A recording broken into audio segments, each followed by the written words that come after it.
Assalamualaikum warahmatullahi wabarakatuh. Pada kesempatan kali ini akan menceritakan tentang kisah Rina bangun pagi-pagi seperti biasa, jam 6 tepat. Cahaya matahari pagi menyusup lewat tirai kamar yang tipis, membuat ruangan terasa hangat dan nyaman. Dia melirik ke samping, di mana suaminya, Andi, masih tidur pulas dengan napas yang teratur. Rina tersenyum kecil. Sudah 10 tahun mereka menikah, tapi setiap pagi, melihat wajah Andi masih membuat hatinya berbunga-bunga. Andi, pria berusia 35 tahun dengan tubuh tegap dan rambut hitam yang mulai tipis di bagian depan, adalah segalanya baginya. Dia bekerja sebagai karyawan administrasi di sebuah perusahaan kecil, dan meski gajinya pas-pasan, Andi selalu berusaha membuat keluarga mereka bahagia. Rina bangkit pelan agar tidak membangunkan Andi. Dia berjalan ke kamar anak mereka, Budi, yang berusia 5 tahun. Budi tidur meringkuk di bawah selimut biru kesukaannya, dengan boneka beruang di pelukannya. Rina membelai rambut anaknya yang halus. "Bangun, sayang," bisiknya lembut. Budi menggeliat, membuka mata coklatnya yang besar, dan tersenyum lebar. "Mama," serunya sambil memeluk leher Rina. Saat-saat seperti ini membuat Rina merasa hidupnya sempurna. Dia, seorang guru SD berusia 32 tahun, selalu sibuk dengan murid-muridnya di sekolah. Tapi keluarga adalah prioritas utamanya. Mereka tinggal di sebuah rumah sederhana di pinggiran Jakarta, di kawasan yang masih hijau dengan pohon-pohon rindang di sekitar. Rumah itu kecil, hanya 2 kamar tidur, 1 ruang tamu yang merangkap ruang keluarga, dan dapur mungil. Tapi bagi Rina, itu lebih dari cukup. Mereka membelinya 5 tahun lalu dengan pinjaman bank, dan sekarang sudah hampir lunas berkat kerja keras Andi. Setiap akhir pekan, mereka membersihkan rumah bersama, sambil bercanda dan tertawa. Di dapur, Rina mulai menyiapkan sarapan. Nasi goreng sederhana dengan telur mata sapi, favorit Andi. Bau harum bawang goreng memenuhi udara. Tak lama, Andi muncul dari kamar dengan mata masih mengantuk. "Pagi, sayang," katanya sambil memeluk Rina dari belakang. Rina tertawa kecil, merasakan kehangatan tubuh suaminya. "Pagi juga, Mas. Sarapan sudah siap. Budi sudah mandi belum?" Andi menggelengkan kepala sambil mencium pipi Rina. "Belum. Biar aku mandiin dia." Dia berjalan ke kamar Budi, dan segera terdengar suara tawa mereka berdua. Rina mendengar Andi berkata, "Ayo, Bud, mandi cepat. Nanti papa antar ke sekolah. Ya, kita lewat jalan yang ada pohon mangga itu, biar bisa petik kalau ada yang jatuh." Budi menjawab antusias. "Iya, Pak. Tapi jangan lewat rumah tua itu. Ya, katanya ada hantu." Rina tersenyum mendengar itu. Budi memang suka cerita hantu dari teman-temannya di TK. Andi tertawa. "Enggak ada hantu, sayang. Itu cuma rumah kosong. Papa setiap hari lewat situ pas ke kantor baru." Andi baru saja pindah kerja 2 minggu lalu ke sebuah perusahaan di daerah kumuh dekat pinggir kota. Kantornya berada di kawasan industri tua, di mana banyak bangunan lama yang sudah ditinggalkan. Rina pernah mendengar cerita dari tetangga bahwa ada satu bangunan besar yang konon angker, tempat dulu terjadi kejadian tragis. Tapi Rina tidak percaya hal-hal seperti itu. Dia lebih fokus pada kehidupan nyata. Mereka bertiga duduk di meja makan kecil di dapur. Nasi goreng masih mengepul panas. Budi duduk di kursi tingginya, mengayunkan kaki sambil makan. "Mama, hari ini aku mau gambar rumah kita di sekolah," kata Budi dengan mulut penuh. Rina menggelengkan kepala sambil tertawa. "Jangan bicara sambil makan, Bud. Nanti tersedak." Andi menambahkan, "Ya, gambar yang bagus ya. Papa mau lihat nanti malam." Saat makan, Andi bercerita tentang pekerjaannya. "Kantor baru lumayan, Rin. Tapi jalannya agak jauh. Harus lewat daerah yang sepi. Kemarin aku pulang agak malam karena ada rapat." Rina memandang suaminya dengan khawatir. "Jangan sering pulang malam, Mas. Aku khawatir. Apalagi lewat bangunan-bangunan tua itu. Katanya warga bilang angker." Andi tersenyum dan memegang tangan Rina. "Ah, kamu ini. Itu cuma cerita lama. Aku baik-baik saja. Lagian, demi keluarga kita, kan? Gaji di sini lebih besar. Bisa nabung buat sekolah Budi nanti. Rina mengangguk, meski hatinya sedikit gelisah. Dia ingat kemarin malam Andi pulang jam 9. Wajahnya agak pucat. Tapi Andi bilang cuma capek. Iya, Mas. Aku cuma sayang sama kamu. Kalau ada apa-apa, aku gimana? Kata Rina dengan suara lembut, matanya berkaca-kaca sedikit. Andi bangun dari kursi dan memeluknya. Aku juga sayang kamu. Rin, kamu dan Budi adalah dunia aku. Jangan khawatir. Ya, aku janji hati-hati.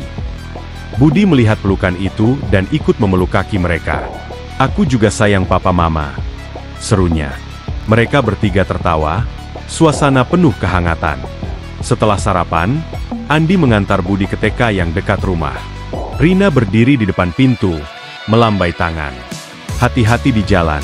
Ya, serunya. Andi membalas dengan senyum lebar dari mobil tua mereka.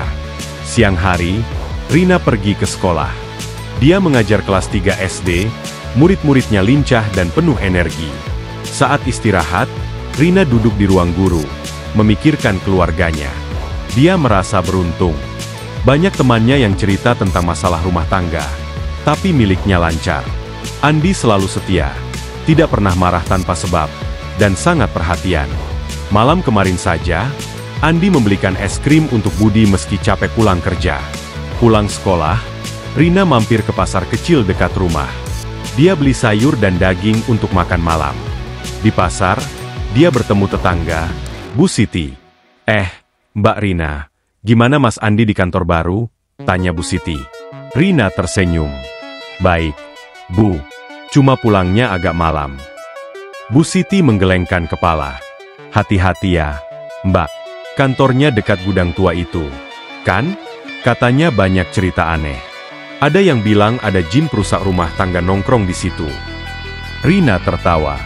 Ah, Bu, itu cuma mitos. Kami baik-baik saja. Sore hari, Budi pulang dulu dengan dijemput tetangga. Rina tiba di rumah jam 5, langsung memasak. Budi bermain di ruang tamu, menggambar dengan krayon. Mama, ini gambar papa lagi kerja, katanya sambil menunjukkan gambar mobil dan orang tinggi. Rina memeluknya. Bagus sekali, sayang. Papa pasti senang. Andi pulang jam 7 malam. Wajahnya sedikit lelah, tapi masih tersenyum. Aku pulang, serunya dari pintu. Budi berlari memeluknya. Papa, aku kangen. Andi mengangkat Budi tinggi-tinggi. Papa juga kangen kamu. Bud. Rina keluar dari dapur, memeluk Andi. Makan malam sudah siap. Mas, capek ya hari ini? Mereka makan malam bersama. Andi bercerita tentang rekan kerjanya yang lucu. Ada satu orang, namanya Pak Joko, suka bercanda. Tapi ruang arsipnya gelap banget, seperti gudang hantu. Budi langsung antusias. Hantu lagi, Pak. Andi tertawa. Enggak ada, Bud. Cuma gelap karena lampunya rusak. Setelah makan, mereka nonton TV di ruang tamu. Acara kartun favorit Budi. Andi duduk di sofa. Rina bersandar di bahunya, Budi di pangkuan Andi. Ini hari yang sempurna, gumam Rina. Andi mencium keningnya. Iya, sayang. Aku bahagia banget punya kalian. Rina merasa hatinya penuh. Aku juga, Mas. Jangan pernah berubah. Ya, aku takut kalau suatu hari kamu pergi. Andi memegang tangannya erat. Aku janji, Rin. Selamanya bersama. Malam itu, saat mereka tidur, Rina sempat mendengar angin bertiup kencang di luar.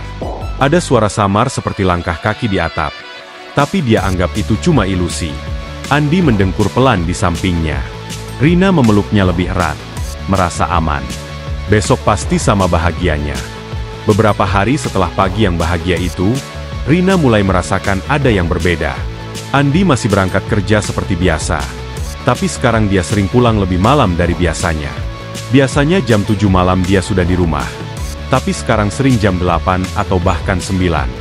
Wajahnya selalu pucat saat tiba. Seperti orang yang kehabisan darah. Matanya merah, seolah-olah dia tidak tidur semalaman. Rina khawatir, tapi setiap kali ditanya, Andi hanya menggelengkan kepala dan bilang, "Capek kerja, Rin. Kantor baru banyak tugas." Suatu malam, saat hujan deras mengguyur Jakarta, Andi pulang jam 10 malam. Pintu depan dibuka dengan kasar, membuat Rina yang sedang menidurkan Budi di kamar terkejut. Dia buru-buru keluar dari kamar dan melihat Andi berdiri di ruang tamu, basah kuyup oleh hujan. Air menetes dari jas hujannya, membentuk genangan di lantai. "Mas, kenapa pulang malam sekali? Aku sudah telepon berkali-kali, tapi nggak diangkat," kata Rina dengan suara pelan, tapi penuh kekhawatiran. Andi tidak langsung menjawab. Dia hanya melempar tasnya ke sofa dan duduk dengan tubuh lunglai. Matanya menatap kosong ke dinding. Rina mendekat dan memegang bahunya. "Mas, kamu baik-baik saja? Wajahmu pucat banget." Andi menggelengkan kepala pelan. "Nggak apa-apa. Hujan deras, jalan macet." Tapi suaranya datar, tanpa emosi. Biasanya, Andi akan bercanda tentang hujan atau minta Rina buatkan teh hangat. Malam ini, dia hanya diam. Rina merasa ada yang salah, tapi dia tidak mau memaksa. Dia pergi ke dapur dan memanaskan air untuk teh. Saat makan malam yang terlambat, Rina menyajikan soto ayam yang sudah dingin karena menunggu terlalu lama. Budi sudah tidur, jadi hanya mereka berdua di meja makan. Andi mulai makan tanpa bicara. Tiba-tiba, dia memukul meja dengan keras. "Ini asin banget. Kamu masak apa sih?" bentaknya. Suaranya keras, membuat piring bergetar. Rina terkejut, hampir menjatuhkan sendoknya. Andi yang biasanya sabar, bahkan kalau masakan Rina gagal sekalipun, sekarang marah besar karena hal kecil. "Maaf, Mas. Mungkin aku kebanyakan garam tadi. Aku ganti ya," kata Rina dengan suara gemetar. Matanya mulai berkaca-kaca. Andi mendorong piringnya ke samping. "Nggak usah. Aku nggak lapar lagi." Dia bangun dan pergi ke kamar mandi tanpa melihat Rina lagi. Rina duduk sendirian, air mata mengalir pelan. Dia merasa sedih dan bingung. Apa yang salah? Apakah Andi punya masalah di kantor? Atau ada yang lain? Malam itu, Rina tidur dengan hati gelisah. Andi tidur membelakangi dia, tanpa pelukan seperti biasa. Keesokan harinya, perubahan semakin terlihat. Andi bangun pagi tapi tidak langsung mandi atau sarapan. Dia duduk di tepi tempat tidur, menatap lantai lama sekali. Rina mendekat. "Mas, kamu sakit ya? Mau aku bawa ke dokter?" Andi menggeleng. "Enggak, cuma capek." Tapi saat sarapan, dia hampir tidak makan. Budi yang biasanya disuapi Andi, sekarang makan sendiri sambil melirik ayahnya dengan takut. "Papa kenapa?" "Ma," bisik Budi ke Rina. Rina tersenyum paksa. "Papa capek kerja, sayang. Nanti juga baik lagi." Malam berikutnya, horor mulai muncul. Rina terbangun tengah malam karena mendengar suara aneh. Jam dinding menunjukkan pukul 2 pagi. Ada suara langkah kaki di atap rumah, seperti seseorang berjalan pelan di atas genteng. Tap, tap, tap. Suaranya pelan tapi jelas, seolah-olah ada yang mondar-mandir. Rina duduk di tempat tidur, jantungnya berdegup kencang. "Mas, denger nggak? Ada suara di atap," bisiknya sambil mengguncang bahu Andi. Andi membuka mata pelan, tapi tatapannya kosong. "Itu angin, Rin. Tidur lagi," katanya dingin, lalu membalikkan badan. Rina tidak bisa tidur lagi. Suara itu berhenti setelah beberapa menit, tapi dia merasa ada yang mengawasi dari luar jendela. Bulan purnama membuat bayangan pohon di halaman terlihat menyeramkan, seperti tangan-tangan yang meraih. Pagi harinya, Rina cek atap rumah dari luar. Tidak ada jejak apapun. Mungkin benar angin, pikirnya. Tapi hatinya tidak tenang. Perubahan Andi semakin parah. Dia mulai mengigau di malam hari. Suatu malam, Rina terbangun lagi karena mendengar Andi berbicara sendiri. "Bayangan hitam, jangan ikuti aku pergi," gumamnya dengan suara parau. Rina nyalakan lampu kecil di meja samping. Andi berkeringat dingin. Matanya terpejam tapi mulutnya bergerak-gerak. "Mas, bangun. Kamu mimpi buruk." Rina mengguncang tubuhnya. Andi terbangun tiba-tiba, menatap Rina dengan mata lebar. Apa? Kenapa kamu bangunin aku? Bentaknya. Rina mundur sedikit. Takut. Kamu mengigau. Mas. Bicara tentang bayangan hitam. Andi diam sebentar. Lalu menggeleng. Itu cuma mimpi. Jangan ganggu tidurku. Dia mematikan lampu dan tidur lagi, meninggalkan Rina sendirian dalam gelap. Rina merasa takut sekarang. Andi yang dulu lembut, sekarang jadi mudah marah dan dingin. Dia mencoba bicara saat siang hari, saat Budi di sekolah. Mas, akhir-akhir ini kamu berubah. Ada masalah apa? Cerita dong sama aku. Andi duduk di sofa, menatap TV yang mati. Gak ada apa-apa. Rin, kamu kebanyakan mikir. Suaranya dingin, tanpa pandang mata. Rina merasa hatinya sakit. Aku khawatir. Mas, kamu pulang malam, marah-marah, mengigau. Apa di kantor ada yang aneh? Andi bangun tiba-tiba. Sudah. Rin, jangan cerewet. Aku capek. Dia pergi ke kamar dan mengunci pintu. Rina menangis sendirian di ruang tamu. Budi pulang dari sekolah dan melihat ibunya menangis. Mama kenapa? Tanyanya sambil memeluk. Rina peluk Budi erat. Gak apa-apa, sayang. Mama cuma sedih. Tapi dalam hati, Rina merasa cintanya mulai diuji. Apa yang terjadi pada Andi?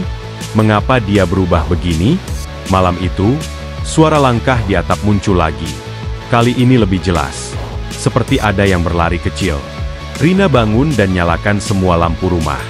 Andi tidak terbangun. Atau pura-pura tidur. Rina pergi ke jendela dan mengintip keluar. Di halaman belakang, di bawah cahaya bulan, dia seperti melihat bayangan hitam bergerak di antara pohon. Bentuknya samar, seperti manusia tapi tidak jelas. Rina mundur, tangannya dingin. Itu pasti hayalan, gumamnya. Tapi suara langkah itu berhenti tiba-tiba, diganti dengan angin dingin yang masuk lewat celah jendela. Meski semua jendela tertutup rapat. Pagi harinya, Andi berangkat kerja tanpa sarapan. Rina memandangnya pergi dengan hati berat. Dia merasa rumah yang dulu hangat sekarang mulai dingin dan menyeramkan. Budi juga merasakannya. Papa marah ya? Ma? Tanya Budi saat sarapan. Rina mengangguk pelan. Papa lagi capek. Bud, kita doain Papa ya. Tapi dalam hati, Rina takut ini bukan sekadar capek. Ada sesuatu yang salah. Sesuatu yang gelap sedang mendekat ke keluarga mereka. Hari demi hari, perubahan itu semakin nyata. Andi jarang bicara. Sering duduk sendirian di ruang tamu, menatap dinding. Suatu malam, Rina mendengar suara aneh lagi. Tapi kali ini dari dalam rumah. Seperti bisikan pelan di telinga Andi saat dia tidur. Rina mendekat, tapi bisikan itu hilang. Andi mengigau lagi. Dia mengikuti bayangan rumah ini. Rina merinding. Siapa? Dia? Apa yang mengikuti Andi? Rina mulai merasa takut tinggal sendirian di rumah. Setiap malam, dia memeriksa pintu dan jendela 2 kali. Tapi suara-suara itu tetap datang. Langkah di atap, bayangan di halaman, dan Andi yang semakin jauh. Emosinya campur aduk. Bingung kenapa ini terjadi. Marah karena Andi tidak mau cerita. Dan sedih karena keluarga yang dulu bahagia sekarang mulai retak. Rina berdoa dalam hati, semoga ini cepat berlalu. Tapi dalam gelap malam, dia tahu ini baru awal. Rina tidak bisa diam lagi. Setelah seminggu penuh dengan perubahan Andi yang semakin aneh, dia memutuskan untuk mencari tahu sendiri. Pagi itu, setelah Andi berangkat kerja dan Budi ke sekolah, Rina ambil cuti dari sekolahnya. Dia telepon salah satu teman kerja Andi yang dikenalnya. Seorang pria bernama Pak Tony. Halo, Pak Tony? Ini Rina, istri Andi. Maaf ganggu, tapi aku mau tanya tentang Andi di kantor, kata Rina dengan suara hati-hati. Pak Tony terdengar ragu di ujung telepon. Oh, Mbak Rina. Ada apa ya? Andi baik-baik saja kok di sini. Rina mendesak. Pak, akhir-akhir ini Andi berubah. Pulang malam, mudah marah, dan seperti orang linglung. Apa di kantor ada masalah? Ada jeda panjang sebelum Pak Tony menjawab. Sebenarnya, Andi sering sendirian di ruang arsip belakang. Ruangan itu gelap dan jarang dipakai orang. Katanya dia suka kerja di situ karena tenang. Tapi aneh. Mbak, kantor kita dekat gudang tua yang katanya angker. Andi sering lewat situ pulang pergi. Mungkin capek karena itu. Rina merinding mendengarnya. Gudang tua itu lagi, yang Bu Siti pernah ceritakan. Setelah telepon ditutup, Rina duduk di ruang tamu. Pikirannya berputar-putar. Dia ingat suara langkah di atap dan bayangan di halaman. Apa hubungannya dengan Andi? Sore itu, saat Andi belum pulang, Rina memeriksa tas kerjanya yang ditinggal di kamar. Biasanya Andi bawa tas setiap hari. Tapi hari ini dia lupa. Rina buka resletingnya pelan-pelan. Tangannya gemetar. Di dalam tas, selain kertas kerja dan pulpen, ada benda aneh. Sebuah batu hitam kecil, seukuran telur ayam. Permukaannya licin dan mengkilap. Tapi saat Rina pegang, batu itu terasa dingin seperti es, meski cuaca siang itu panas. Rina merasa ada yang aneh. Tiba-tiba, angin dingin menyapu ruangan, membuat bulu kuduknya berdiri. Lalu, dia merasa ada yang menyentuh bahunya dari belakang, seperti jari-jari dingin yang menyentuh kulitnya. Rina jerit kencang dan jatuhkan batu itu ke lantai. "Apa itu?" serunya sendirian, memegang bahu yang terasa sakit seperti digigit. Ruangan seketika gelap. Meski matahari masih bersinar di luar. Rina nyalakan lampu, tapi batu itu masih di lantai, seperti menatapnya. Dia ambil batu itu lagi dan simpan di laci meja. Tangannya masih gemetar. Malam itu, Andi pulang lebih awal, jam 6 sore. Wajahnya biasa, tapi matanya masih merah. Rina coba tahan diri untuk tidak langsung tanya. Mereka makan malam bersama Budi, tapi suasana tegang. Budi makan pelan, melirik ayahnya yang diam saja. Setelah Budi tidur, Rina akhirnya bicara. "Mas, aku nemu batu hitam di tasmu." "Itu apa?" Andi berhenti minum air. Matanya melebar. "Kamu ngobrak-abrik tas aku," bentaknya. Suaranya lebih keras dari biasa. Rina mundur sedikit. "Aku khawatir." "Mas, kamu berubah sejak pindah kerja. Cerita dong, apa yang terjadi?" Andi bangun dari kursi, wajahnya merah padam. "Itu bukan urusanmu. Jangan campuri hal yang gak kamu ngerti." Dia pergi ke kamar dan gebuk pintu keras. Rina menangis di dapur, merasa marah dan takut. Mengapa Andi sembunyikan sesuatu? Apa batu itu penyebabnya? Malam itu, Budi mulai demam. Anak itu menggigil di tempat tidur. Badannya panas. "Mama, aku dingin," keluh Budi dengan suara lemah. Rina ukur suhunya, 39 derajat. Dia beri obat dan kompres. Tapi rumah terasa semakin dingin. Meski AC mati dan cuaca luar panas lembab. Rina merasa hembusan angin dingin dari bawah pintu kamar. Seperti ada yang bernapas di sana. Andi tidur di sofa ruang tamu, tidak mau masuk kamar.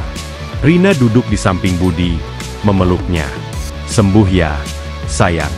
Mama di sini," bisiknya, air mata menetes.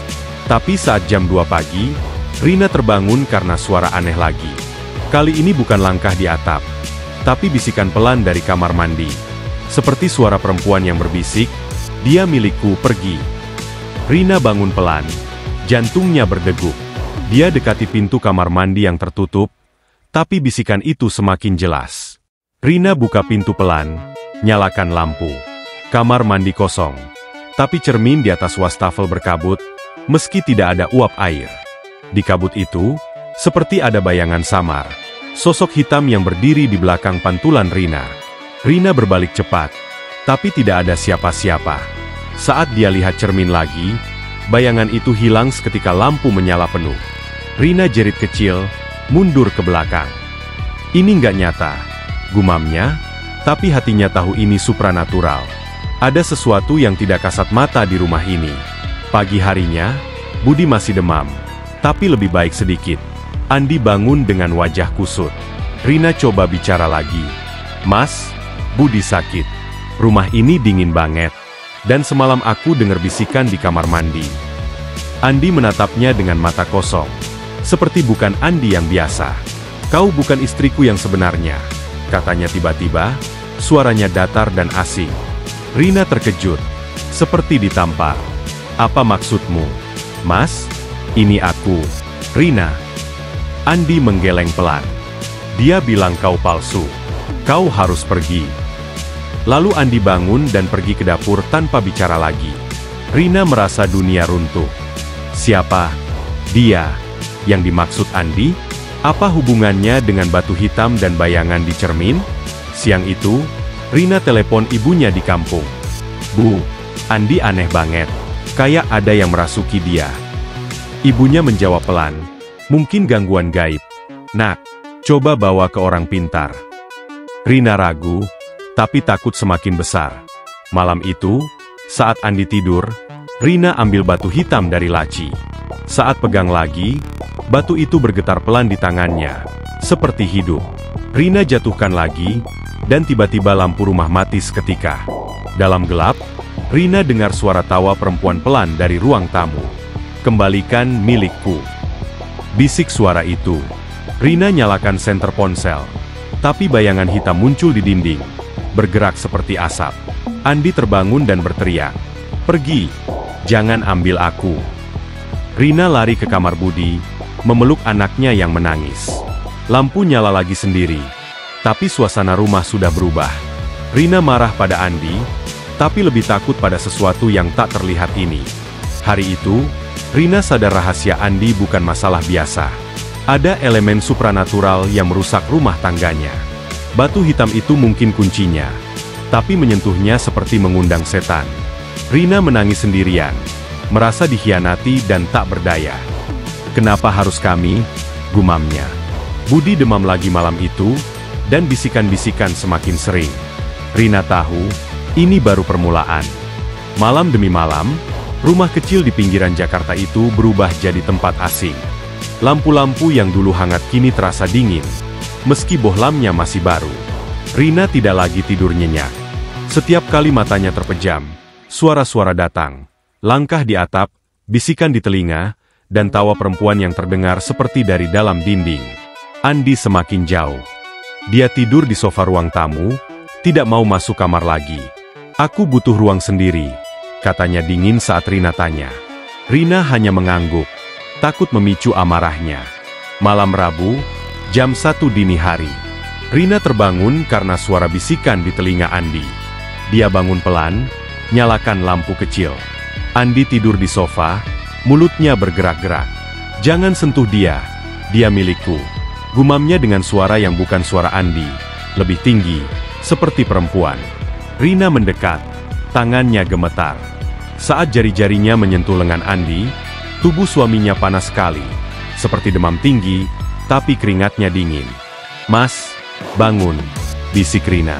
Andi membuka mata tiba-tiba, tapi pupilnya hitam pekat, tidak ada putihnya. "Pergi," katanya dengan suara berat, lalu tertawa pelan. Tawa yang sama dengan yang Rina dengar dari dinding. Rina mundur sampai punggungnya menempel dinding. Lampu kecil berkedip-kedip, lalu mati total. Dalam gelap, dia dengar suara kain terseret di lantai, seperti rok panjang yang bergerak sendiri. Rina nyalakan senter ponsel. Cahaya menyapu ruang tamu. Andi sudah duduk tegak, kepala menunduk, rambutnya menutupi wajah. "Mas," panggil Rina pelan. Andi angkat kepala perlahan. Wajahnya, bukan wajah Andi. Kulitnya pucat kebiruan, bibirnya hitam, dan matanya kosong. "Kau bukan istrinya," katanya dengan suara perempuan yang sama. Lalu Andi, orang yang menempati tubuh Andi, tertawa lagi. Suaranya bergema di ruangan kecil itu. Rina berlari ke kamar Budi, mengunci pintu dari dalam. Dia peluk anaknya yang masih tidur. Napasnya terengah-engah. "Ya Tuhan, lindungi kami," doanya dalam hati. Di luar pintu, suara langkah Andi mendekat, lalu berhenti tepat di depan pintu. "Buka, Rina. Aku tahu kau di dalam," kata suara itu, tapi nada Andi kembali normal, campuran antara Andi dan sesuatu yang lain. Rina menangis pelan, tak berani bergerak. Setelah beberapa menit, langkah itu menjauh. Rina tidak tidur lagi malam itu. Pagi harinya, Andi bangun seperti biasa. Wajahnya kembali normal. "Kenapa kau tidur di kamar Budi?" tanyanya saat sarapan. Rina menatapnya lama. "Semalam kau bicara aneh. Mas, matamu hitam semua." Andi tertawa kecil. Tapi tawanya kaku. Kamu mimpi, Rin. Aku tidur di sofa sejak jam 10. Rina tidak jawab. Dia tahu itu bukan mimpi.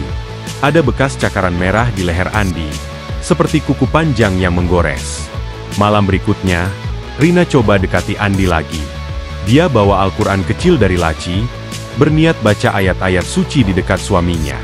Saat Rina masuk ruang tamu, Andi berdiri di depan jendela, punggungnya membelakangi. Bulan purnama menerangi halaman belakang. "Mas, aku baca doa ya, biar kamu tenang," kata Rina pelan.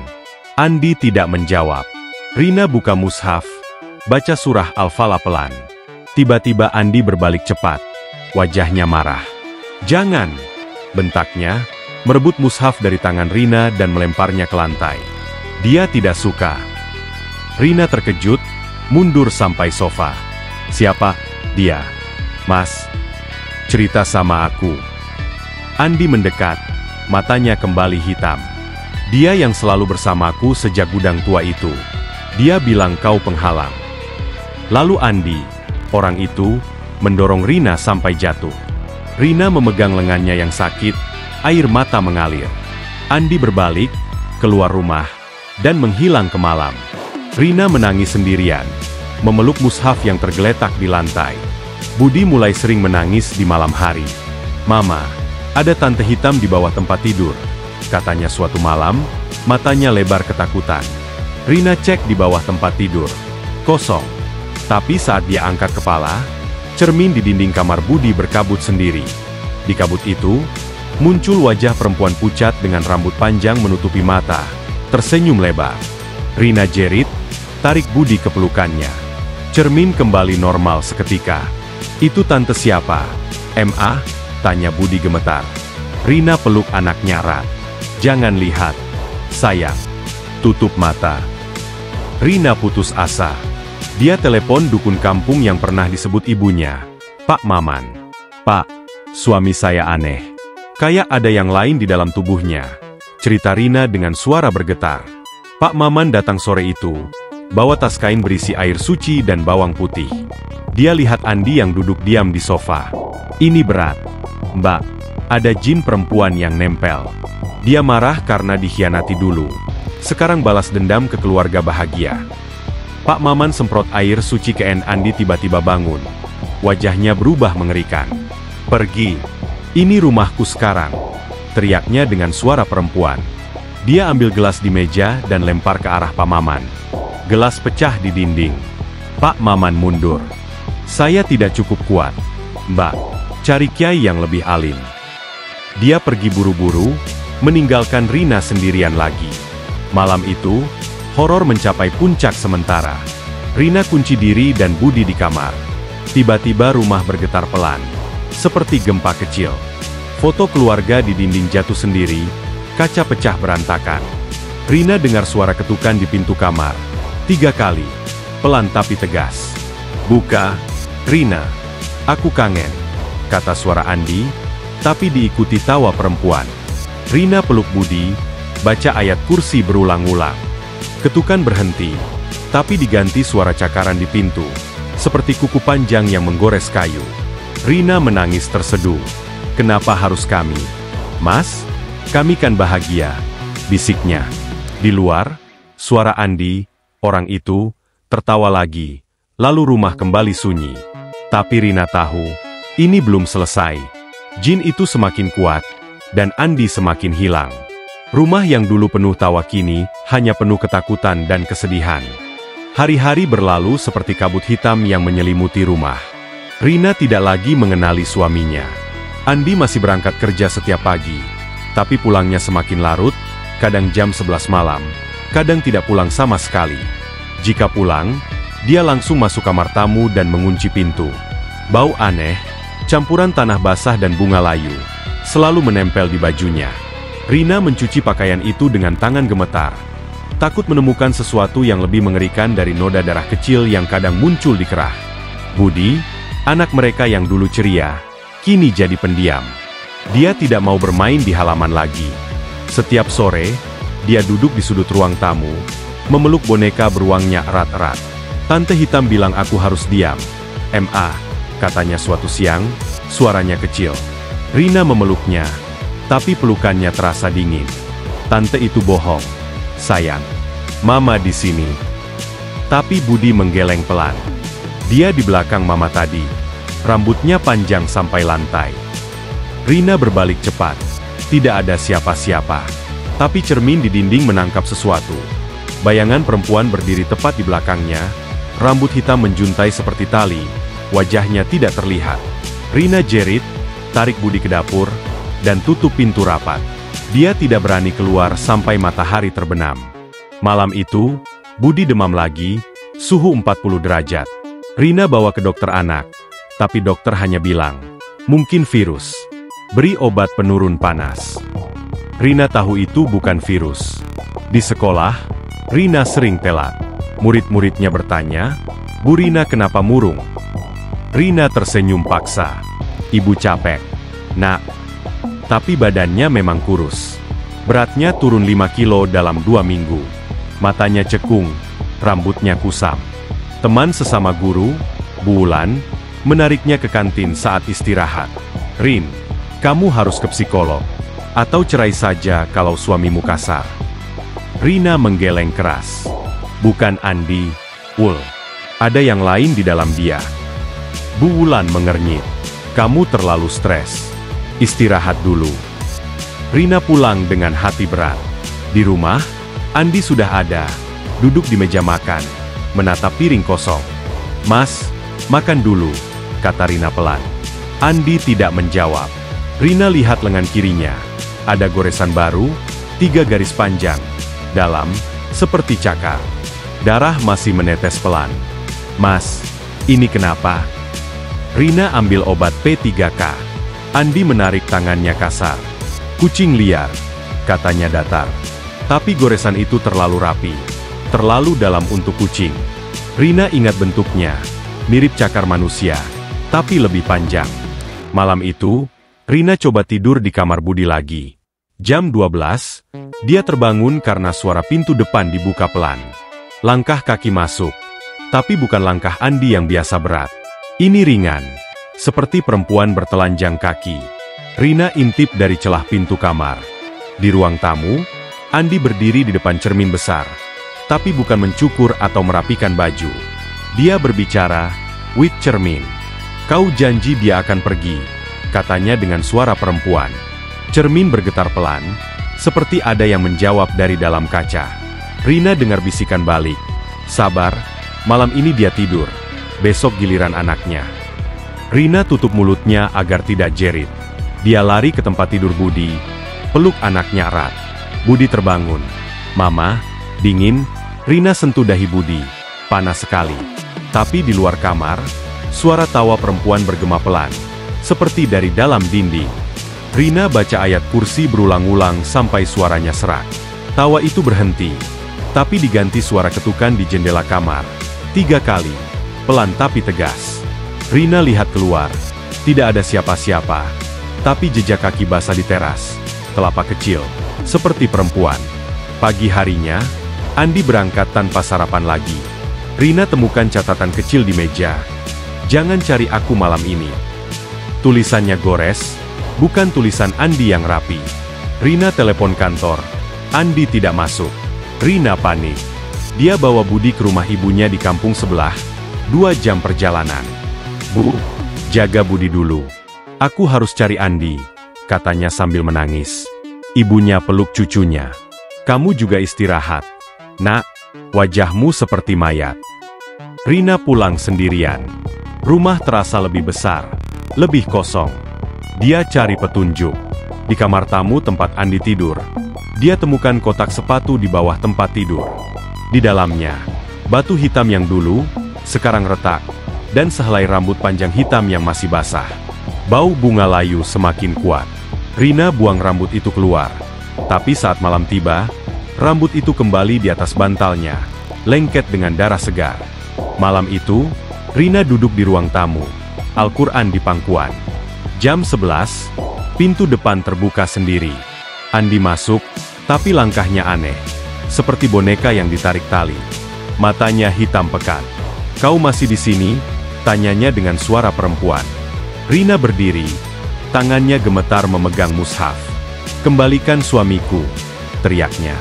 Andi, orang itu, tertawa. "Dia sudah setuju. Dia mau aku."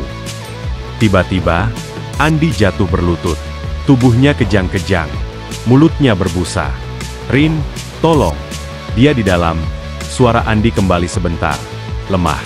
Rina lari mendekat.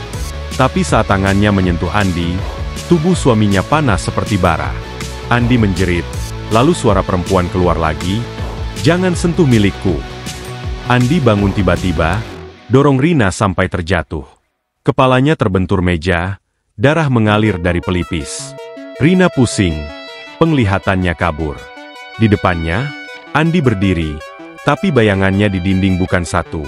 Ada dua. Satu Andi, satu perempuan berambut panjang. Bayangan perempuan itu merangkak di dinding, mendekati Rina. "Kau berikutnya," bisiknya. Rina menangis, merangkak mundur. "Tuhan, selamatkan keluargaku." Lampu mati total. Dalam gelap, Rina dengar suara Andi menangis. Tangis Andi yang asli, penuh penyesalan. "Rin, maaf, aku lelet." Lalu suara itu tenggelam oleh tawa perempuan yang semakin keras. Rina pingsan. Saat sadar, pagi sudah tiba. Andi duduk di sofa, wajahnya pucat, tapi matanya kembali normal. Untuk sementara. "Aku tidak ingat apa-apa semalam," katanya lemah. Rina peluk suaminya, menangis terseduh. "Kita harus cari bantuan, Mas, sebelum terlambat." Andi mengangguk pelan, tapi di sudut matanya, Rina lihat kilau hitam sebentar, seperti ada yang mengintip dari dalam. Di luar jendela, bayangan perempuan berdiri di bawah pohon mangga, tersenyum lebar. Rina tahu, jin itu belum menyerah, dan keluarganya semakin rapuh. Rina tidak bisa menunggu lagi. Setelah malam di mana Andi hampir membunuhnya dalam keadaan tidak sadar, dia tahu bantuan dokter atau psikolog tidak akan cukup. Pagi itu, setelah Andi berangkat kerja dengan wajah pucat dan mata kosong, Rina langsung mengambil cuti darurat dari sekolah. Budi masih di rumah ibunya. Lebih aman begitu. Rina menutup semua jendela dan pintu, membakar kemenyan di sudut-sudut rumah. Tapi bau busuk tetap menempel di udara, seperti mayat yang membusuk di bawah lantai. Dia ingat nama yang pernah disebut ibunya, Kiai Hashim, seorang ulama di desa tetangga yang terkenal mengobati gangguan gaib. Rina naik angkot ke kampung itu, jantungnya berdegup kencang sepanjang jalan. Di desa, rumah Kiai Hashim sederhana, berdinding bambu, tapi halamannya penuh pohon pisang dan bunga kamboja. Seorang pemuda membukakan pintu. "Mau ketemu Kiai? Ada apa, Mbak?" Rina menjelaskan singkat. Suaminya berubah, ada jin perempuan, rumah penuh suara aneh. Pemuda itu mengangguk serius. "Tunggu di sini." Kiai Hashim keluar dengan sorban putih dan tasbih kayu di tangan. Usianya sekitar 60 tahun, tapi matanya tajam. Rina langsung menangis di depannya, menceritakan semuanya. Batu hitam, goresan, bayangan di cermin, Andi yang bicara dengan suara perempuan. Kiai mendengarkan tanpa menyela, hanya mengangguk pelan.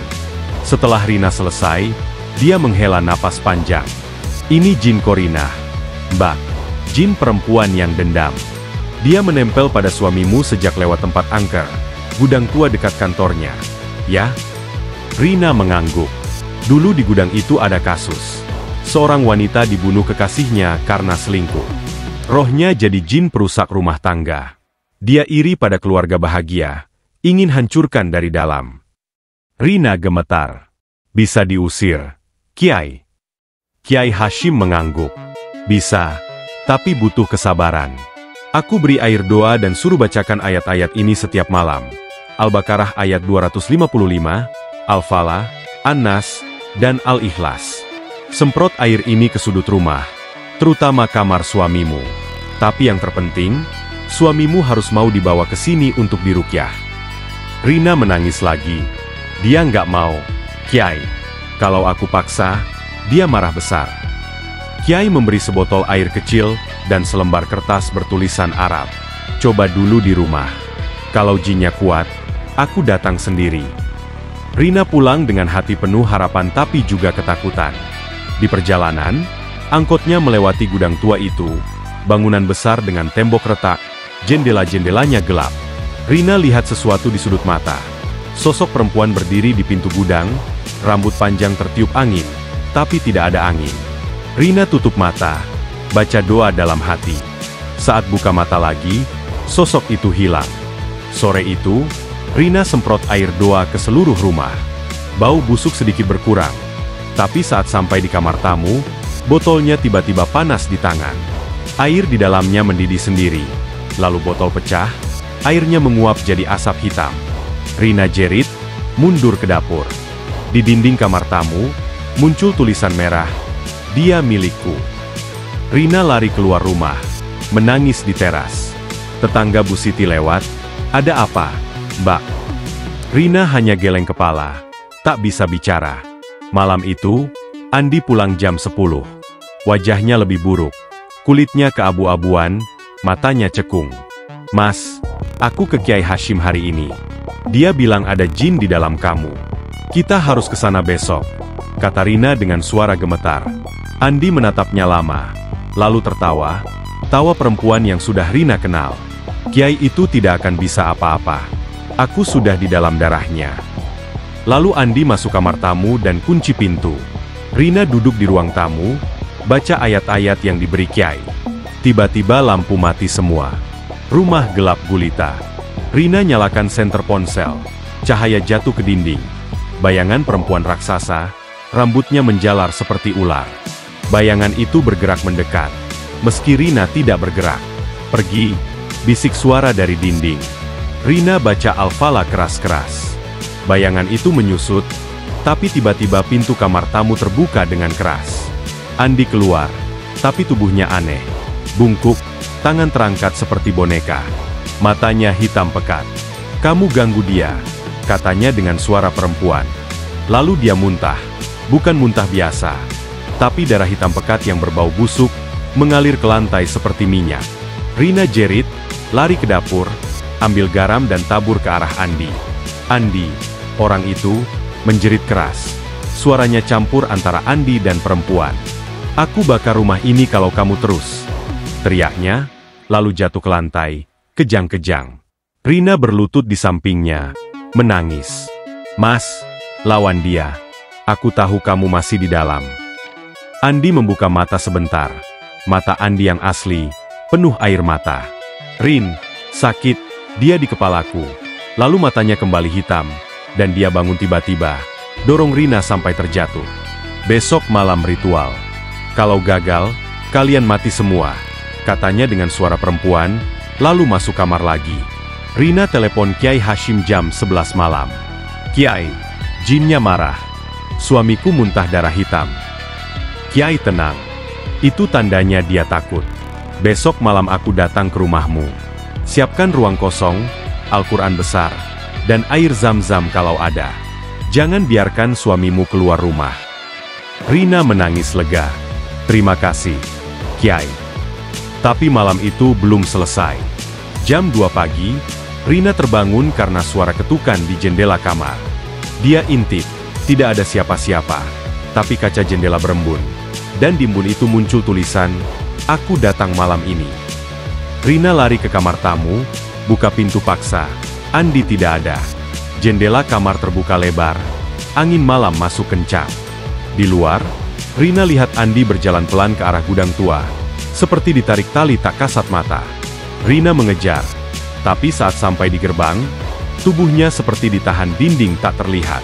"Mas!" teriaknya. Andi berbalik. Wajahnya berubah total. Kulitnya keriput, giginya tajam, matanya merah menyala. "Kau terlambat," katanya, lalu menghilang ke dalam kegelapan. Rina jatuh berlutut di trotoar, menangis terseduh. Harapan dari Kiai Hashim masih ada, tapi jin itu semakin kuat. Malam besok adalah penentu, hidup atau mati keluarganya. Rina pulang dengan langkah gontai, rumah terasa seperti makam. Di depan pintu, dia lihat jejak kaki basah, telapak kecil, berdarah, menuju kamar tamu. Rina masuk, nyalakan lampu. Di tempat tidur Andi, ada boneka kecil terbuat dari rambut hitam. Matanya dari batu hitam yang retak. Boneka itu tersenyum. Rina pingsan di lantai. Malam itu tiba seperti badai yang sudah lama menggantung di atas rumah. Rina bangun dari pingsannya di lantai kamar tamu. Kepala masih pening, tapi boneka rambut itu sudah lenyap. Hanya bau darah dan bunga busuk yang tersisa. Jam menunjukkan pukul 7 malam. Kiai Hashim akan datang jam 8. Rina buru-buru membersihkan rumah, menyapu darah hitam yang masih menggenang di ruang tamu, membakar kemenyan di setiap sudut, dan meletakkan Al-Quran besar di tengah ruang tamu. Dia juga menyiapkan mangkuk air zam-zam yang dibeli dari toko obat di pasar tadi siang. Andi belum pulang. Rina telepon kantor. Tidak ada kabar. Telepon ponsel Andi. Mati. Rina menangis pelan sambil memeluk bantal Andi. "Mas, pulanglah. Kita lawan bareng." Tapi di dalam hatinya, dia tahu Andi sedang ditarik lagi ke gudang tua. Angin malam mulai berhembus kencang, membuat daun-daun di halaman berisik seperti ribuan tangan yang menepuk pintu. Pukul 8 tepat, Kiai Hashim tiba bersama 2 muridnya, membawa tas kain besar. Wajah Kiai serius. "Suamimu mana?" tanyanya langsung. Rina menjelaskan. Kiai menghela napas. "Jinnya kuat malam ini. Kita mulai ritual tanpa dia dulu. Tapi kalau dia pulang, kita ikat dan ruqyah sekaligus." Mereka membersihkan ruang tamu, menggeser sofa, membuat lingkaran garam di lantai, dan menyalakan 7 lilin putih di 7 sudut. Kiai duduk bersila di tengah lingkaran. Al-Quran terbuka di pangkuannya. Murid-muridnya berdiri di belakang, memegang tasbih. Rina duduk di luar lingkaran. Tangan memegang botol air zam-zam. Kiai mulai membaca ayat kursi, Al-Jin, Al-Falah, An-Nas. Suara lantang menggema di rumah kecil itu. Udara tiba-tiba dingin menusuk, meski AC mati. Lampu-lampu berkedip-kedip. Rina lihat bayangan di dinding mulai bergerak. Bukan bayangan Kiai atau muridnya, tapi sosok perempuan tinggi kurus, rambutnya menjalar seperti akar. Tiba-tiba pintu depan terbuka dengan keras. Andi masuk, tapi bukan Andi. Tubuhnya bergetar, kepala miring ke samping seperti leher patah. Matanya merah menyala. "Kalian mengganggu rumahku," teriaknya dengan suara perempuan yang menggelegar. Kiai tidak berhenti membaca. Andi, orang itu, melangkah masuk. Tapi saat kakinya menyentuh lingkaran garam, dia menjerit dan mundur. Asap hitam keluar dari telapak kakinya, berbau belerang. "Ikat dia," perintah Kiai. Kedua murid bergerak cepat, membawa tali tampar yang sudah dibacakan doa. Andi menyerang, tangan kanannya memanjang tidak wajar, cakarnya menggores lengan salah satu murid hingga berdarah. Tapi murid kedua berhasil melilit tali di pinggang Andi. Andi jatuh ke lantai, tubuhnya kejang-kejang hebat. Tulang-tulangnya berderit seperti akan patah. "Lepas, aku bakar kalian," jeritnya. Kiai menyiram air zam-zam ke wajah Andi. Asap putih keluar dari hidung dan mulutnya, disertai bau daging terbakar. Rina menangis di sudut. "Mas, tahan. Ini aku, Rina." Andi menoleh, matanya sebentar kembali normal. "Rin, sakit," dia di tulangku. Lalu matanya merah lagi. Tubuhnya melengkung ke belakang seperti jembatan. Tulang punggungnya menonjol keluar kulit. Kiai membaca ayat Al-Jin keras-keras. Tiba-tiba jin itu bicara melalui mulut Andi. Suara perempuan penuh dendam. "Aku Siti, suamiku selingkuh. Dia bunuh aku di gudang itu. Aku ingin rumah tangga kalian hancur seperti rumahku." Rina menjerit. "Kami tidak salah. Lepaskan suamiku." Jin tertawa. "Dia sudah setuju. Dia lemah. Dia mau aku." Kiai menyiram lagi. Andi muntah darah hitam pekat. Tapi kali ini darah itu bergerak sendiri di lantai, membentuk wajah perempuan yang tersenyum. Wajah itu berbisik, "Anakmu berikutnya." Rina lari ke kamar Budi.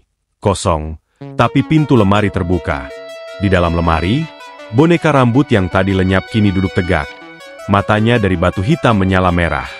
Rina jerit, tarik boneka itu dan lempar keluar jendela. Tapi saat boneka mendarat di halaman, rumah bergetar keras. Dinding retak, debu beterbangan. Kiai tetap baca, tapi keringat membasahi sorbannya. Tiba-tiba penampakan jin muncul jelas di tengah ruang tamu. Bukan bayangan lagi. Sosok perempuan tinggi, kulitnya kebiruan, rambut hitam panjang sampai lantai, menutupi wajah. Tangan kirinya berdarah, jari-jarinya panjang seperti pisau. Matanya, dua bola api merah, menatap Rina. "Kau yang terakhir," katanya, suaranya bergema di kepala Rina. Jin melayang mendekat, melewati lingkaran garam tanpa terpengaruh lagi. Kiai berdiri, angkat tangan. Dengan nama Allah, keluar dari tubuh hambanya. Jin menjerit, tapi tidak mundur. Dia lempar Kiai dengan satu kibasan tangan. Kiai terbang ke dinding, tasbihnya putus. Murid-murid berteriak, coba menahan Jin dengan tali doa, tapi tali itu terbakar sendiri. Andi masih kejang di lantai, mulutnya berbusa hitam. Rina ambil Al-Quran besar, baca ayat kursi dengan suara pecah. Jin menoleh kepadanya, wajahnya kini terlihat. Pipi bolong, gigi tajam, lidah hitam menjulur. "Kau tidak cukup kuat," katanya, lalu melayang ke arah Rina. Rina mundur sampai punggungnya menempel dinding. Jin angkat tangan, cakarnya hampir menyentuh leher Rina. Tapi tiba-tiba Andi bangkit. Tubuhnya masih kejang, tapi matanya kembali normal. "Rina!" teriaknya dengan suara Andi yang asli. Dia lari, dorong Jin itu dengan seluruh tenaga. Jin terpental, tapi langsung balik menyerang. Cakarnya menggores dada Andi dalam-dalam. Darah segar mengalir. Andi jatuh, tapi tangannya masih memegang kaki Jin, menahan agar tidak mendekati Rina. "Kiai, lanjutkan," teriak Andi lemah. Kiai bangkit tertatih, ambil botol air zam-zam terakhir, tuang ke lantai dan baca doa pengusiran. Jin menjerit paling keras. Suara itu memecah kaca jendela. Tubuhnya menyusut jadi asap hitam. Tapi asap itu masuk kembali ke hidung Andi. Andi jatuh tak bergerak. Jin tertawa dari dalam tubuhnya, "Aku tidak pergi.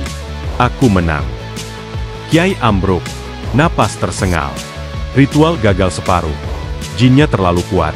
Rina menangis histeris di samping tubuh Andi yang tak sadar. Darah masih mengalir dari dadanya. Di luar, angin berhenti tiba-tiba. Rumah sungguh sunyi. Tapi Rina tahu, ini bukan akhir. Jin masih di dalam, dan malam ini belum selesai. Rumah terasa seperti makam hidup setelah Kiai Hashim dan murid-muridnya pergi. Kiai terluka parah di kepala. Darah menetes dari pelipisnya. "Aku tidak cukup kuat. Mbak, cari Kiai lain. Cepat," katanya lemah sebelum dibawa ke klinik desa. Rina sendirian sekarang. Andi tergeletak di lantai ruang tamu, dada berdarah, napas tersengal. Rina robek bajunya sendiri untuk membalut luka, tapi darah terus mengalir seperti keran bocor. "Mas, tahan. Aku telepon ambulan," gumamnya sambil mencari ponsel. Tapi ponselnya hilang. Entah jatuh di mana. Lampu rumah mati total. Hanya cahaya bulan purnama yang masuk lewat jendela pecah, menerangi wajah Andi yang pucat kebiruan. Tiba-tiba matanya terbuka, merah menyala. "Kau tidak akan selamatkan dia," kata suara perempuan dari mulut Andi. Tubuh Andi bangkit pelan, seperti boneka yang ditarik tali tak kasat mata.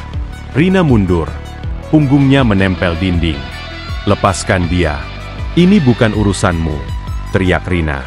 Jin tertawa, tawa yang menggema di seluruh rumah. Seperti ratusan perempuan menertawakan sekaligus. Dinding mulai berdarah. Cairan merah kental menetes dari celah-celah tembok, berbau besi dan busuk. Lantai bergetar, furnitur bergeser sendiri. Foto keluarga yang jatuh tadi kini terbang ke udara. Kacanya pecah lagi menjadi serpihan tajam yang melayang seperti pisau. "Kau lihat? Ini rumahku sekarang," kata Jin melalui Andi. Rina lari ke dapur, ambil pisau dapur, bukan untuk menyerang, tapi untuk melindungi diri. Tapi saat dia balik, Andi sudah berdiri di ambang pintu dapur. Kepala miring 90 derajat, lehernya berderit seperti kayu patah. "Kau mau bunuh suamimu sendiri?" tanya Jin. Suaranya manis tapi mengerikan. Rina goyangkan kepala. "Aku mau bunuh kau." Pisau di tangannya gemetar. Tiba-tiba Andi melompat. Bukan melangkah, tapi melompat seperti binatang, mendarat di depan Rina. Tangan kanannya memanjang. Cakarnya mencengkeram leher Rina. "Kau harus mati bersamaku," bisik Jin. Rina tersedak. Pisau jatuh. Napasnya terhenti. Tapi di detik terakhir, mata Andi kembali normal sebentar. "Rin, Lari, gumam Andi dengan suara tersengal. Lalu matanya merah lagi. Jin marah. Diam, bentaknya pada Andi sendiri. Lalu kepalan tangan Andi memukul kepalanya sendiri keras-keras. Rina jatuh ke lantai, batuk-batuk. Dia lari ke kamar Budi. Meski Budi tidak ada, dia butuh tempat bersembunyi. Tapi pintu kamar terkunci dari dalam. Rina dorong keras. Pintu terbuka. Di dalam, boneka rambut duduk di tempat tidur Budi. Tapi kali ini boneka itu hidup. Kepalanya berputar 360 derajat, matanya dari batu hitam menyala. "Mama," kata boneka itu dengan suara Budi. Rina jerit. Mundur. Boneka itu melayang keluar kamar, mengikuti Rina. Di ruang tamu, Andi, orang itu, sudah memecah cermin besar dengan tangan kosong. Serpihan kaca menusuk telapak tangannya. Tapi dia tidak berdarah. Darah hitam pekat yang keluar. Dia ambil serpihan besar. Luka-luka sendiri di lengan, dada, wajah. "Lihat, Rina. Ini yang kau inginkan? Suamimu hancur?" tanya Jin sambil tertawa. Rina menangis histeris. "Berhenti. Itu bukan Andi."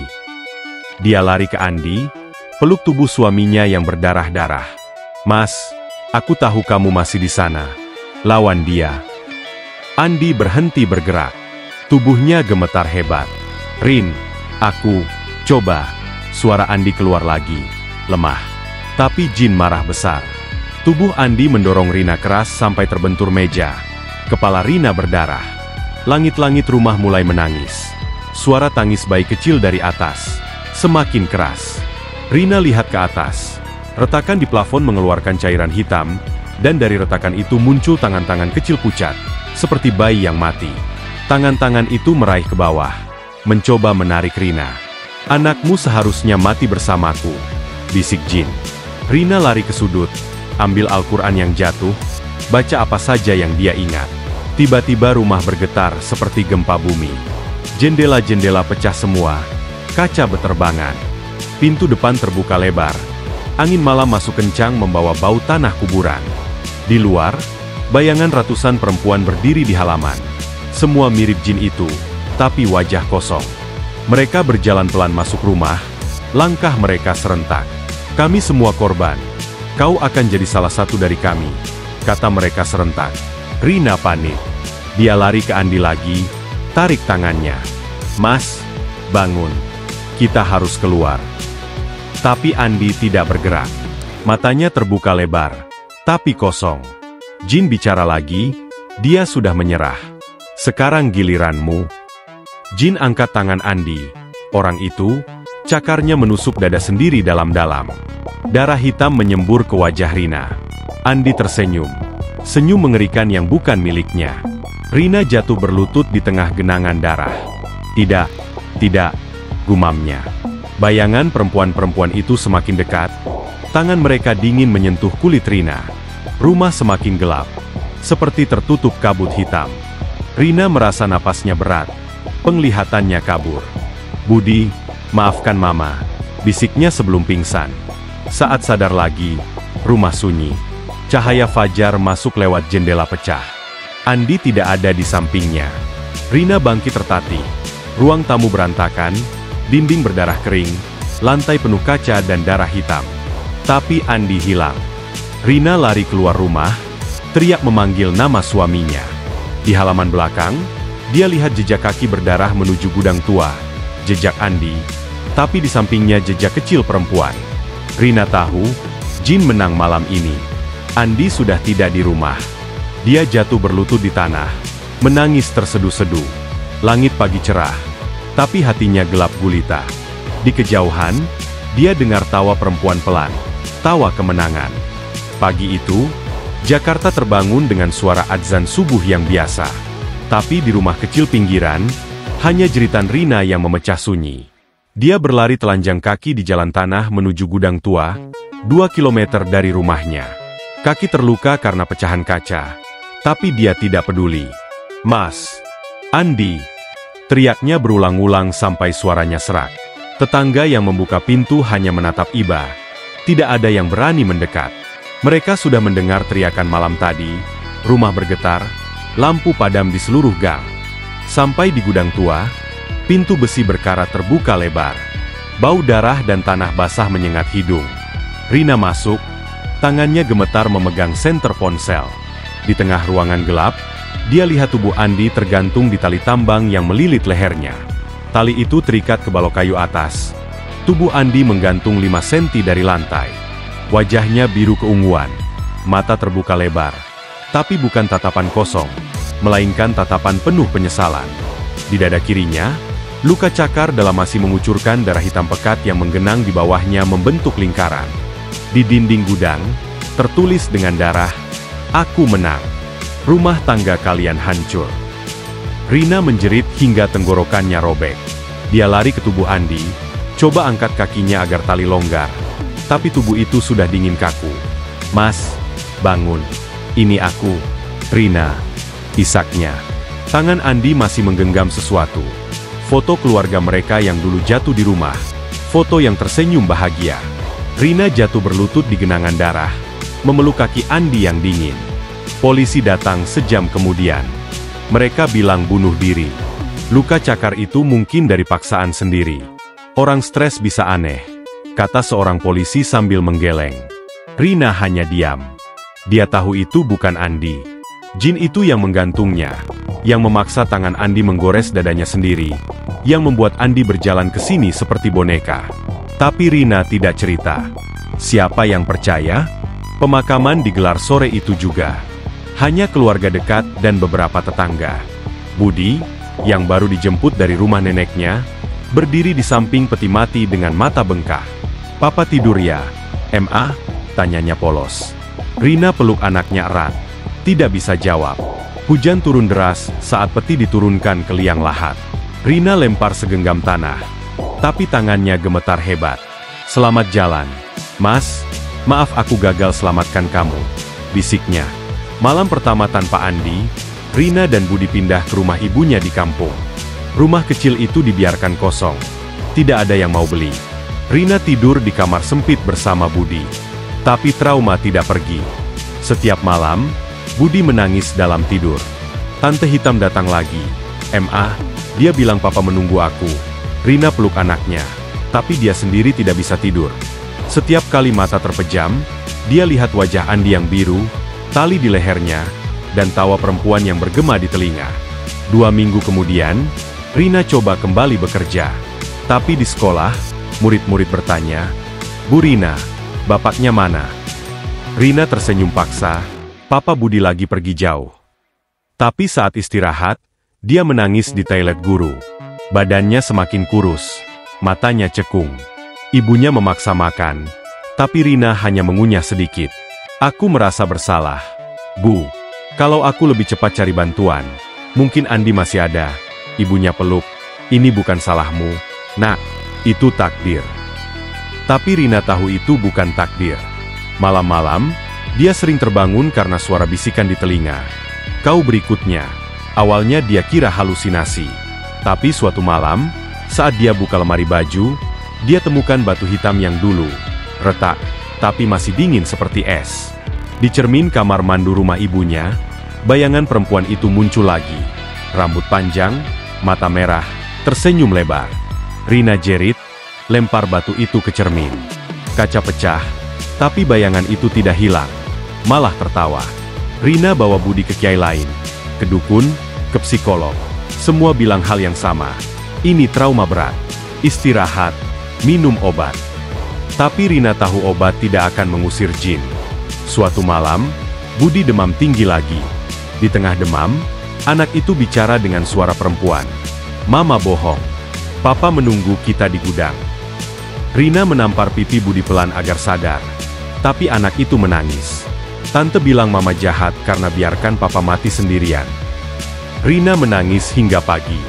Dia putuskan jual rumah kecil itu, pindah ke kota lain. Tapi dimanapun, bayangan itu mengikuti. Di kamar kos baru, di cermin kamar mandi, di mimpi. Budi mulai menggambar. Gambar keluarga 3 orang, tapi papa digambar dengan tali di leher. Rina bakar gambar itu, tapi abunya membentuk wajah perempuan di lantai.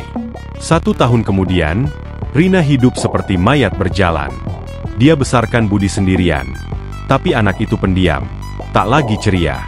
Setiap malam Rina duduk di teras, menatap langit, memegang foto pernikahan mereka. "Mas, aku rindu kamu," bisiknya. Angin malam membawa bau bunga layu, bau yang sama dari gudang tua. Rina tahu jin itu belum pergi. Mungkin selamanya. Malam ulang tahun pernikahan mereka yang ke-11, Rina duduk sendirian di kamar kos. Budi tidur di kamar sebelah. Jam 12, lampu mati. Rina nyalakan senter. Di cermin depan tempat tidur, bayangan perempuan itu berdiri di belakangnya. "Sekarang giliranmu," bisiknya. Rina menoleh, tidak ada siapa-siapa. Tapi saat lihat cermin lagi, tangan dingin menyentuh bahunya. Rina menjerit, tapi suara itu tenggelam dalam tawa perempuan yang semakin keras. Pagi harinya, ibu Rina datang membawa sarapan. Pintu kamar terkunci dari dalam. Setelah dipaksa dibuka, dia temukan Rina tergantung di tali jemuran, sama seperti Andi. Di dadanya, luka cakar dalam. Di meja, ada catatan terakhir dengan tulisan gemetar. "Maaf, Bu. Aku tidak kuat lagi." Jin itu menang. Jaga Budi. Budi ditinggal sendirian di kamar sebelah, memeluk boneka beruang, menatap kosong. Di cermin kamar mandi, bayangan perempuan tersenyum lebar, rambutnya menjalar seperti ular. "Satu lagi," bisiknya. Rumah tangga yang dulu bahagia kini hanya kenangan pahit. Jin perusak itu terus berjalan, mencari keluarga berikutnya. Dan di suatu sudut kota, angin malam membawa bau bunga layu, tanda bahwa dia sudah dekat.